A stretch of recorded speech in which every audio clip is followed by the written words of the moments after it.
Bonjour et bienvenue sur Randonnée Malin. Aujourd'hui, je suis avec Luc, qui est un membre de la formation Ne perdez plus le Nord, une des dernières sessions, la dernière d'ailleurs. Donc bonjour Luc et bienvenue à toi. Bonjour François. Alors premièrement, je sais pas, est-ce que tu peux te présenter rapidement en gros au niveau de tout ce qui est activité de pleine nature, parce qu'on va parler un petit peu d'orientation, donc tout ce qui est en relation avec l'orientation, où tu en étais, ce que tu pratiques comme activité de pleine nature, si c'est randonnée uniquement ou d'autres, et voilà, en gros, comment t'étais un peu avant la formation, comment t'étais après, voilà, je te laisse te présenter si ça te va.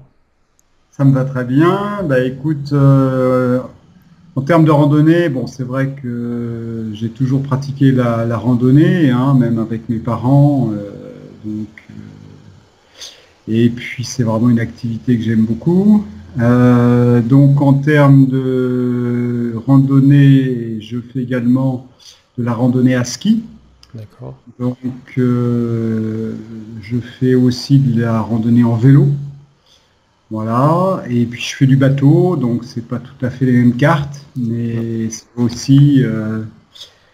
aussi comment se repérer sur la mer, comment prendre des alignements, comment savoir où on est. Donc tout ça, ça m'avait amené à avoir, disons, une solide connaissance de base, on va dire, de bonne connaissance des cartes. Mais en fait, je me suis fait peur il y a 2 ans. Je m'étais inscrit à un site qui s'appelle CityTrail, pour pas D'accord, donner ouais. le nom. Et puis j'avais trouvé ça sympa. Je chargeais dans mon téléphone des petites randos, des petites balades. Et puis, bon, si éventuellement, enfin, je partais toujours avec une carte, hein, mais si éventuellement je savais pas où j'étais, euh, je, je sortais mon GPS et puis je voyais où j'étais. Voilà, donc j'ai souvenir de chercher le chemin avec le GPS dans une balade toute bête, mais on ne trouvait pas le chemin dans une clairière, donc on était au GPS. Et puis, un jour, avec mon épouse, on a fait une balade dans le Vercors. J'avais chargé une rando qui était intitulée, enfin, parc naturel. Ça avait l'air assez officiel. D'accord, ouais. Et donc, je suis parti. La moitié de la balade, tout s'est très bien passé. On a suivi l'itinéraire. Et puis, à un moment donné, enfin sur la partie retour, on s'est embarqué dans un endroit où il y avait le chemin était absolument plus marqué. Euh, on était rapidement sans repère parce que à moitié dans la forêt. En plus, sur le plateau du Vercors, c'est assez plat, donc on n'a pas beaucoup de points remarquables. Et puis, la nuit commençait à tomber, enfin, un truc classique, quoi. Les batteries du téléphone étaient sur le point de rendre l'âme. On a vraiment commencé à baliser. On est resté concentré, on a essayé de... On était vraiment... Il n'y avait rien au sol, donc on était complètement au GPS et on se rendait compte, on se disait le chemin est par là. Et puis en fait, on voyait qu'on s'écartait du chemin, donc on repartait de l'autre côté. Et puis on voyait qu'on s'écartait du chemin, donc en fait le chemin il était à l'endroit le plus improbable. Et donc heureusement, mon épouse est restée très calme et on ne s'est pas énervé, on a avancé doucement et puis à un moment, heureusement, on est sorti de ce piège et on a retrouvé un chemin tout à fait correct. Et donc là, je me suis dit que mes connaissances en matière de cartes, de me retrouver, etc., n'étaient pas suffisantes. Donc moi, j'étais inscrit à ton blog depuis longtemps. J'avais trouvé des trucs qui m'étaient très utiles, comme par exemple Open Runner et puis le site pour imprimer les cartes, donc super-héros, là, je sais pas Ouais. quoi. Ouais. Et donc, j'ai reçu ta proposition de formation et voilà, je me suis fait un petit plaisir, je me suis offert la formation et je l'ai suivi assidûment les premières semaines. Euh, j'ai apprécié beaucoup l'apprentissage, la méthode très didactique. Et puis, j'ai avancé, mais malheureusement, bon, je suis parti faire une rando à ski, j'ai eu plein de boulot, enfin bref, tout un tas de bonnes ou mauvaises raisons qui font que j'ai un peu lâché le pied depuis un mois. Ça va pas s'arranger parce que je vais entreprendre des travaux dans mon appart. Mais bon. Je vais poursuivre à mon rythme la formation. D'accord.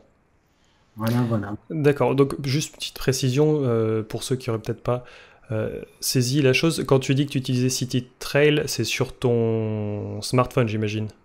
Ouais, Voilà. absolument. Donc, ce qui a Ouais. créé encore plus j'imagine, de problèmes, c'est que tu utilisais donc l'application GPS qui était aussi sûrement ton seul téléphone, ou est-ce que vous aviez un autre téléphone de secours? Non, ma femme devait avoir son téléphone, D'accord. donc Donc, c'est ce qui est déjà pas mal. elle avait pas chargé l'appli, donc Oui, mais au moins, tu gardes toujours la possibilité d'appeler les secours si jamais il y a un souci. ah, Ce qui peut être... Non, parce que ça peut être un double problème, c'est-à-dire que enfin, t'es perdu, tu utilises ton application GPS, ta batterie meurt, et tu te retrouves sans moyen d'appeler les secours. Donc c'est toujours un petit truc auquel penser, voilà, de garder toujours un petit peu de batterie, que ce soit sur un téléphone, sur un autre téléphone. Mais c'est ce qui fait des fois un petit peu la différence aussi entre un smartphone avec application GPS et un GPS de rando classique qui est à part et un téléphone portable à côté. D'accord, bon, en tout cas c'est intéressant, enfin intéressant. On voit bien la démarche en tout cas. Mais ce qui est marrant, c'est que donc, du coup, tu devais quand même avoir quelques connaissances, notamment tout ce qui est azimut et relèvement, si tu fais du bateau. J'imagine que c'est quand ouais, même mais alors, quelque chose que tu j'avais pas de maîtrisais. boussole.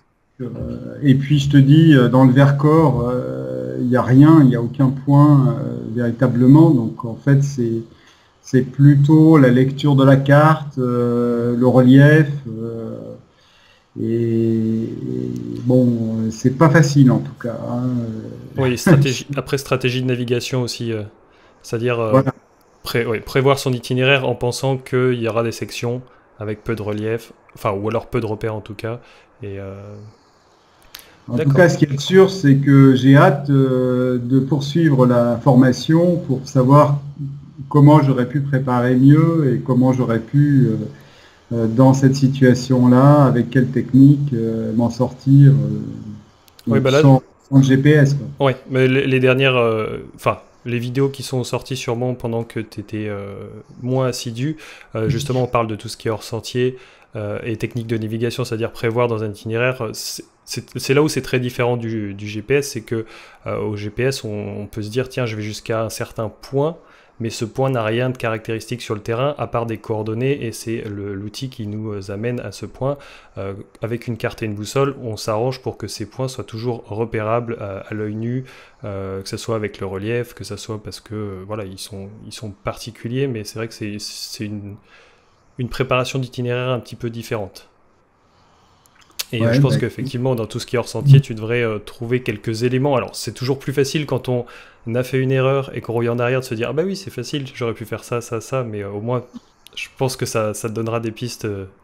pour l'avenir, pour Oui, l'avenir. L'idée, c'est évidemment de continuer à randonner et donc euh,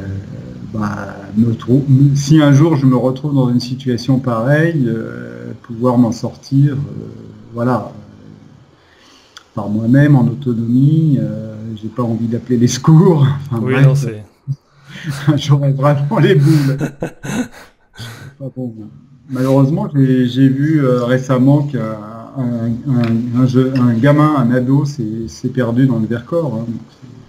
D'accord, ouais, ça arrive. de toute façon, ça arrivera toujours. Après, c'est bien que les gens se forment et tout ça, mais il y a des gens qui partent qui sont pas préparés. Après, il y a des gens où des fois, c'est des coïncidences qui font que c'était pas de chance.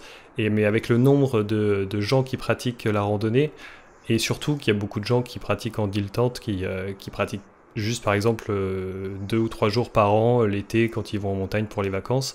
Et c'est vrai que des fois, il y a une petite surprise enfin, je pense que les secours en montagne sont mieux placés que moi pour en parler, mais je crois qu'ils auront leur travail ne risque pas de s'arrêter. Ils seront pas au chômage d'ici un futur proche. Ouais, ça c'est sûr. Sinon, t'as eu l'occasion de mettre en pratique, soit lors de randonnées ou soit lors d'exercices que tu as fait sur le terrain, les vidéos que tu as vues dans la formation pour le moment, ou t'as pas eu trop le temps encore? Ah si, si, en fait, j'ai eu le temps, j'ai même fait un exercice que j'ai trouvé particulièrement intéressant, que tu avais suggéré.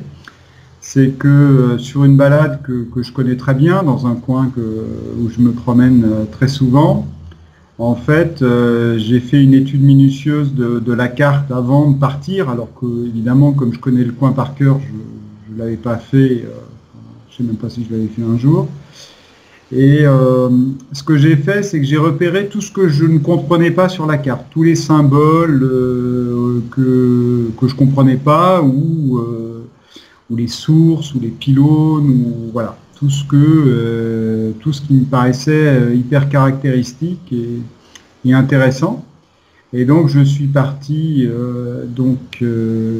avec l'objectif de trouver ces éléments caractéristiques pour les identifier. Donc j'ai fait une balade toute la journée sous une pluie battante en plus. Et donc avec ma carte, et j'ai pu voir des choses alors que je connais le coin par cœur. Je passais à côté, évidemment sans les remarquer.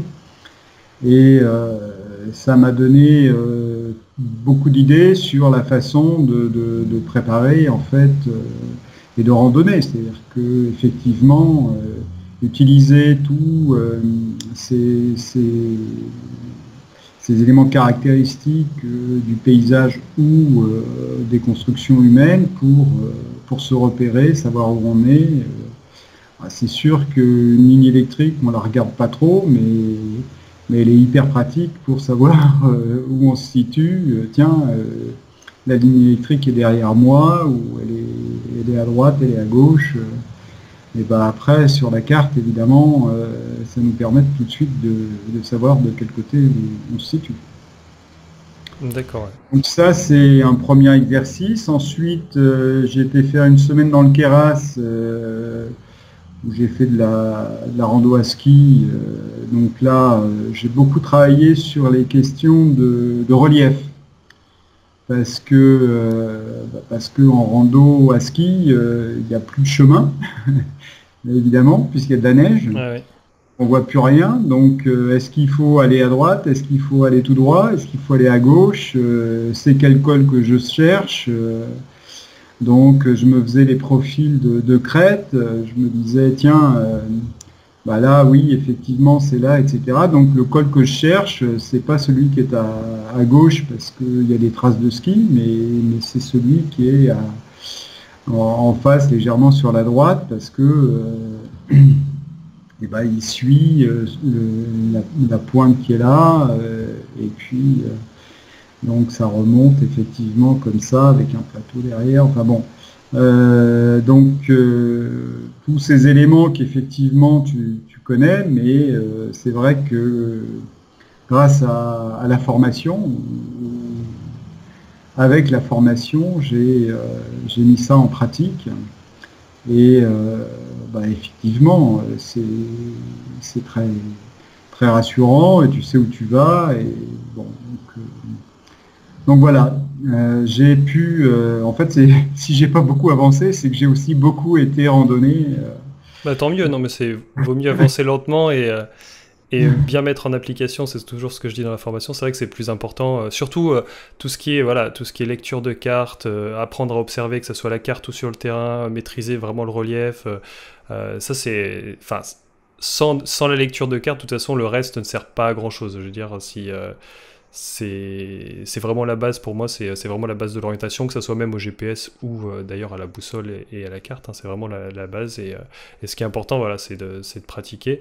C'est intéressant ce que tu dis parce que effectivement il y a beaucoup de gens qui pensent et j'entends souvent la réflexion quand enfin souvent c'est des gens qui maîtrisent pas très très bien la lecture de cartes et qui m'amènent une carte et qui me disent mais enfin voilà il n'y a pas grand chose quoi, il n'y a pas beaucoup d'informations et c'est vrai qu'au fur et à mesure et surtout plus on progresse en fait, plus on progresse et plus on voit des petits détails en se disant oh c'est fou on peut voir ça. Et après, c'est des éléments dont on peut se servir pour s'orienter, mais c'est vrai qu'au départ, c'est comme si on voyait que les gros éléments principaux et que tout le reste n'apparaissait pas. Et c'est vrai que et c'est marrant parce que ça... Une carte, c'est fou, hein, la quantité d'informations qu'il y a sur une carte, c'est colossal. Et donc c'est positionné dans l'espace, on sait dans les 3 dimensions, donc on a l'idée du enfin, on connaît le relief. Enfin, donc après, la difficulté, c'est ça l'exercice principal, en fait, c'est à partir de cette vue en 2 dimensions, à plat, arriver à voir le paysage et à l'imaginer, et à savoir où on est dedans, donc tout de suite. Donc, bon, bah, c'est des choses, moi je l'ai pratiqué beaucoup, donc c'est assez intuitif chez moi. Mais avec la formation, justement, j'approfondis et je m'améliore et j'avance et c'est passionnant, quoi. Ah, tant mieux. Non mais c'est marrant ouais. Non, c'est intéressant d'avoir ton témoignage, surtout de quelqu'un qui avait déjà une petite, bonne maîtrise. Je sais pas comment tu qualifierais ta maîtrise avant. Bah, disons que j'avais l'impression d'avoir une bonne maîtrise et en faisant la formation, je suis conscient de mes lacunes et donc bah, je ne regrette pas du tout de m'être lancé là-dedans parce que ça va me permettre de beaucoup progresser dans mes randos et d'aller plus loin et de faire des choses plus audacieuses et d'emmener des gens avec moi. Voilà, j'emmenais déjà des gens avec moi, mais je suis conscient que voilà, quand on s'est parti dans le Vercors, j'ai eu peur. Ouais. Mais ce qui est dommage, c'est que, enfin, on est tous pareils, hein, que ce soit pour ça ou pour autre chose, hein, pour n'importe quel domaine. Des fois, on attend le moment où on se fait peur avant de prendre des décisions et des fois de s'en rendre compte, parce que des fois, tout simplement, effectivement, on se rend pas compte. On pense qu'on maîtrise bien un sujet, ce qui n'est pas toujours le cas. Ce qui est trompeur, c'est que effectivement, ça faisait des années que je randonnais, etc., et qu'on a quand même des chemins qui sont bien balisés et tout. Donc, je partais avec l'idée, c'est le parc national ou le parc régional du Vercors qui a fait cet itinéraire. En fait, je reproche beaucoup à ce site de ne pas dater les parcours qu'ils proposent. D'accord, ouais. On ne sait pas quand est-ce que ça a été fait, on ne sait pas, a priori, c'était par quelqu'un de confiance, mais ça avait dû être fait il y a 10 ans, il y a 15 ans, mais ça avait complètement disparu. Après, sur CityTrail, alors je n'utilise pas les traces de CityTrail, mais d'ailleurs, je ne sais pas exactement comment elles sont créées, mais le problème de certains sites, c'est qu'elles sont pas, il y a aucune vérification qui est faite. C'est-à-dire que, par exemple, moi, demain, je veux préparer une de mes randos, je fais une trace en me disant, tiens, voilà, ça me paraît pas mal comme itinéraire, je la mets sur un site, je la partage. Des fois, il y a des gens qui se mélangent d'ailleurs entre les parcours privés et les parcours publics, et toi, tu tombes dessus, et en fait, tu fais une rando que je n'ai absolument jamais faite, et ça se trouve, il y avait un passage qui était impossible, il fallait franchir des choses qui n'étaient pas possibles, et donc, alors qu'il y a d'autres sites où les traces sont vérifiées. C'est-à-dire qu'il y D'accord. a des personnes qui vérifient l'itinéraire, il y a d'autres personnes qui font l'itinéraire et qui commentent, et donc ça, faut faire vraiment attention quand on récupère des traces sur Internet, parce qu'il y a le meilleur comme le pire. Donc je sais pas, Ouais. dans le cas de Citrel, je sais pas comment elles sont faites. Bah, a priori, il y a tout, hein. Donc moi, c'est pour ça que le côté parc national me paraissait rassurant, en me D'accord, ouais. disant si c'est le parc du Vercors qui propose, c'est que bah, d'ailleurs on a retrouvé, hein, par endroit, on a retrouvé des petites marques de chemin. Donc le chemin a existé un jour, mais toujours avec City Trail, on avait fait une balade dans les baronnies.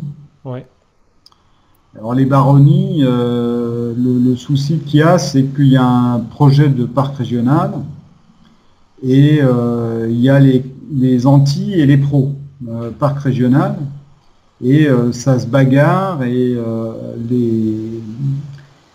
les agriculteurs ferment les chemins. Enfin bon, il y a un vrai souci et donc on avait galéré pour trouver les chemins. Je me souviens qu'on a été obligé de faire demi-tour. Voilà. Donc c'était pas tellement lié à City Trail, mais c'était vraiment lié on va dire à l'évolution et à l'acceptation par les agriculteurs des randonneurs. On d'accord. sent- J'avais vécu dans les baronnies une vraie tension. On avait pas mal discuté avec les gens qui tenaient les gîtes, qui étaient évidemment pro parc régional, mais, mais bon, il y avait des grosses tensions avec les agriculteurs. D'accord. Voilà, voilà. Ben, merci, Luc. Est-ce que tu as quelque chose à rajouter? Écoute, pas spécialement. Moi, j'invite tout le monde à suivre cette formation. Parce que parce qu'ils en profiteront bien pour randonner, à la fois parce que leur randonnée sera plus riche et parce qu'ils seront plus autonomes, plus à l'aise, ce sera plus agréable parce que mieux maîtrisé. Ben, merci pour ce témoignage très, très positif, Luc. Je t'en prie.